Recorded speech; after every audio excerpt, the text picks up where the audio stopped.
Hello, my friends. Welcome to the movement with Dan Unitas. Yeah, I wanted to talk about the idea of grappling with anger issues as a man. So I want to start out by talking about a story that happened with my son. My son has been a Fortnite fanatic. He's been playing Fortnite on a video call with his buddies. He'll get on a FaceTime or whatever with his buddies, and then he'll be playing Fortnite for hours on end, and it's seemingly never ending. And so it's been frustrating to me. He's been kind of like bowing out of like family stuff, and it's like, hey, you want to come, do this thing as a family? You want to play board games with us? You want to do kind of family night? And he'll say, nah, I'm good. And then he just kind of proceeds to play his Fortnite game with his buddies. And then you kind of hear him just being wildly excited with the game through in the basement or whatever. And it's just, to me, it's been very frustrating. I think, it's like, what are we doing here? As a father, it's like time goes by so quickly with kids. You feel that it's just draining like sand out of a sand timer. It's just melting, melting away. So you want to feel like, hey, we have an identity as a family, and our identity as a family is creating, memories with each other, having good times with each other, having interplay between each other, all of these things, essential, good, wholesome family times. You don't want your kid to look back on their life and say, oh, I played Fortnite for every day for 5 years, and I basically just, didn't even get the chance to have any time with my family. So, this has been going on for a while. And then my wife cooked my wife cooked empanadas that were absolutely delicious. And she spent a lot of time making this very elaborate, delicious meal. And we sent one of our kids to go down to ask my son to come up. And my stepdaughter comes back and says, oh, he said he didn't want to come up. He's not hungry. So I had been going through a lot of work stress, a lot of stress with the family, a lot of messes around the house, a lot of trying to get kids' asses in gear to kind of clean up stuff. And I just was in a foul mood, and I had enough. It was the type of thing where you're at the end of the weekend, and it's just, you got work tomorrow, and you have not been able to relax during the weekend, and you just want these kids to fall in line, right? So I was upset with my son that he didn't do he didn't come up for dinner, and he was trying to blow it off, for Fortnite. So I stormed down there, and I was pissed, and I kind of ripped open the door. I said, hey, turn that shit off right now. I got really upset, really angry with him. And he turns off his video call, and he stares at me blankly. And I said, look, coming to dinner is not an option. This isn't like a voluntary thing. My wife made an amazing meal. I sent somebody down to collect you to come up to eat the meal. So you're not going to tell me you're good. You're not hungry. You're not going to eat it. That's not happening. You need to get your ass upstairs, and let's do this now. And he just kind of stared at me blankly and was just kind of not sure what to do. And for me at that point, seeing the game console on his desk, it just filled me with anger that he's chosen to kind of, we've had many talks about this in the past about, hey, family is important, and we need to constantly be, putting in the work, to putting in the effort to spend time with each other, because family is important and our relationships are important, and we need to maintain those relationships. And to be him sequestering himself downstairs playing video games with his buddies all the time, it's just, it boiled over for me. So I got really frustrated. I saw the video game console there, and I really wanted to make a statement. So I lunged to grab the console, but my son recoiled because he thought that I was kind of moving at him. And I moved out of anger swiftly, and I grabbed the console, and he kind of reacted as if he was worried that I was, attacking him. I grabbed the console and I said, basically something like, you're not getting this back for a while. I stormed upstairs, and I told him to get his butt to the dinner table. And he went up, and then he started eating, and but I made a big, I kind of put his game aside where he couldn't find it or whatever in my bedroom. And then when I came out, I made a big statement to the whole family that was seated at the table. Look who decided to get an appetite. in a very derogatory way and demeaning towards my son. And I wanted to shame him, and I wanted to kind of call him out in front of the family. And in the time, I knew that it was not, it's not the man that I had wanted to be. I was angry, I was upset, and I went and I got my meal. I sat down with my family. My wife was trying to kind of lighten the mood, but I wasn't having any of it. Later that night, I had a conversation with my wife, and there's been a lot of things going on, but ultimately, she brought it to my attention. She said, "Look, the way that you acted, you lost your temper.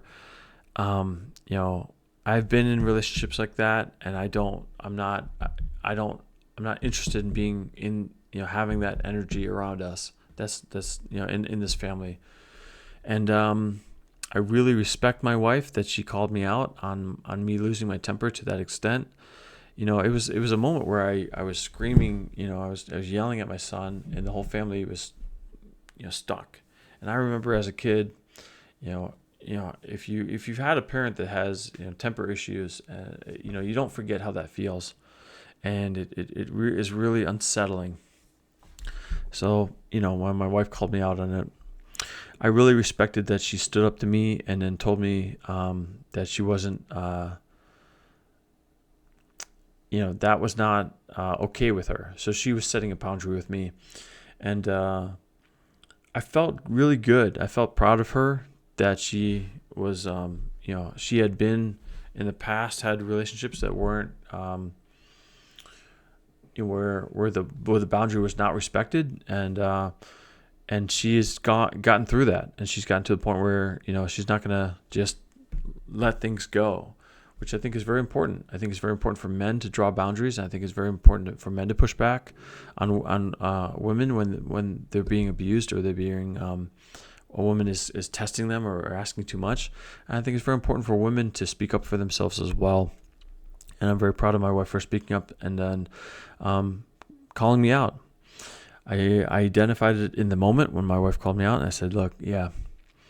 And I talk about a process a lot. I deal with a lot of men's support groups issues, and I've defined a process as, look, when you're in the wrong, it's important to acknowledge that you're in the wrong, apologize for being in the wrong, explain why you were in the wrong, in the frame of mind of what your values are and how you've violated your values. My values are, I want to treat people with love and respect and kindness at all times.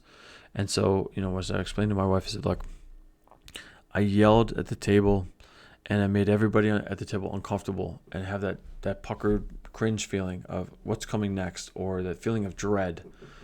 I'm not here as a father to make my family feel dread when it comes to me. I want to foster a feeling of love, and we all belong at this table. We are a family. So I explained that to my wife, and I said, "You're absolutely right. I screwed up. I allowed my emotions to get the better of me, and I did not act within my values." And I committed to my wife. I said, "Look, I'm sorry, and I'm going to talk to the kids, and I'm going to apologize to them about my behavior." Because for me, it's not about being subservient to your wife. It's not about just kind of placating her or anything of that notion at all, or being weak. It's about strength. It's about your wife, trusting that in your wife's instincts, and allowing yourself to be called out. I'm no better than anybody else in my family. I strongly stand on that. As a family, we are all together as one, and nobody is above that. And so for me, it is imperative to stand on that and say, I screwed up. I made the vibe bad for everybody, and I need to apologize to people. So the next day, I apologized to my son. I said, "Look, I called you out. I was angry. I was trying to basically humiliate you in front of everybody, and I really caused a very toxic situation. And I'm very sorry. I'm your dad. I love you, and I need to. Even though I was upset, I should not have let things boil over to that point. And for me, it's about teaching my son what it means to be a man and what it means to be loving towards his family. And then also, for the rest of the family, it's important. I apologize to them later on as well. Say, look, this is not what I'm trying to do here. And for me, there's a big difference in weakness versus strength. And weakness is kowtowing to somebody and asking for their forgiveness, and just wanting them to accept you as you are, and oh, let's just brush past this so that we can kind of get back to, us being okay. And it's not about that at all. I think for me, I felt strong in that moment. I felt I messed up. I let my wife down, and so I was committing to my wife. I'm gonna rectify the situation. I'm sorry that it happened, and I'm gonna make sure that I'm not doing this in the future, and I'm committed to that. And I made that same commitment to my children, and I'm proud of that. I'm proud to show my kids. I feel like my role as a parent is to teach my children, along with my wife, how to be successful in life. What I say to my children all the time is, define your values and stand on them. My values are being loving, respectful, and kind to people. In this particular moment, I failed at those things, but those are the values that I aspire to be, and I stand on those. And I failed, but here's how I should have acted. I got upset, but I should have had a cool head and told you exactly what I was thinking about, in a respectful manner, while also, getting my point across. But yeah, I really let myself kind of lose my cool, which is not appropriate. And I'm very proud of myself to have kind of gotten to that point in my life where I don't have to feel insecure about who I am. I am secure in who I am, and I'm secure in able to be secure because I have values that I believe in, and that I'm able to talk openly about and express and aspire to each day and share those. I'm very proud to share those values with my children. I'm not, I say frequently on this channel, you can measure a man by the values that he carries. And I stand by that, and I feel really good about that. So that, just to kind of sum up, is a way of, men a lot of times deal with anger. A lot of times when you are frustrated, men insert anger. Or if you don't know what's expected out of you from an emotional situation with your wife, we just kind of substitute anger for not understanding what is expected or what to do. We don't have the tools, so we get angry. Oh man, this is upsetting. You're upset with me for some other stuff, man. I just keep walking into you being upset with me. I'm frustrated. I get pissed, But unfortunately, anger doesn't really solve anything. Anger just exacerbates things and makes it worse. So it's always important to lead with respect, lead with love, lead with kindness, and attempt to be the best men that we can be. I think that's a good way to leave it. Anyways, thank you so much for watching. This is The Movement with Daniel Unitas. Please like and subscribe, and I'll see you in the next one. Bye.